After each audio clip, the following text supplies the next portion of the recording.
อบอสตอไงนี่คนมีอารมณ์แบบไหน มีอารมณ์สบายจัด สบายจัดคลั่งคนมีอารมณ์แบบไหนคนไงนั้น สบายจัด สบายจัดนั่งไปเดี๋ยวคนตัวบ้านเนาะ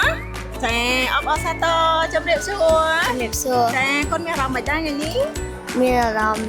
สบาย สบายจัดอบอสตอสำหรับคนสัตว์แต่ปัจจัยออกจากเหมือนแต่จึงក្នុងថ្ងៃនេះផងដែរគឺចង់ឆ្លៀតឱកាសបន្តិចដើម្បីជំរាបសួរបងតើតើជាមួយនឹងចំណាប់អារម្មណ៍ផ្ទាល់សម្រាប់នៅក្នុងថ្ងៃនេះចាបង ចាថ្ងៃនេះខ្ញុំមានអារម្មណ៍ថារំភើបសប្បាយត្រេកអរនិងរីករាយមែនទែនជាពិសេសគឺខ្ញុំមានមោទនភាពចំពោះអូនស៊ីម៉ូនដាបញ្ញាសិទ្ធដែលគាត់មានសមត្ថភាពនិងភាពក្លាហានទទួលបានជោគជ័យនៅលើឆាកអន្តរជាតិដ៏ធំមួយនេះក្នុងនាមខ្ញុំជាអាណាព្យាបាលរបស់អូនស៊ីម៉ូនដាបញ្ញាសិទ្ធនេះខ្ញុំចង់ចែករំលែកទៅអាណាព្យាបាលផ្សេងៗទៀតដែលគាត់ចង់ឲ្យកូនមានសមត្ថភាពក៏ដូចជាការអប់រំបានខ្ពស់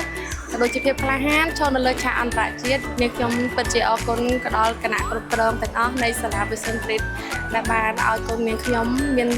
ឱកាសមួយនេះដែលឱកាសនេះគឺពិតជាពិសេសនិងមានមោទនភាពចំពោះនាងខ្ញុំមែនទែនដែលខ្ញុំគិតថាកូនខ្ញុំគាត់អាចឈរនៅលើឆាកនេះបានហើយថែមទាំងទទួលបានមេដាយទៀតផងនាងខ្ញុំពិតជារំភើបខ្លាំងមែនទែនអរគុណ អរគុណច្រើនប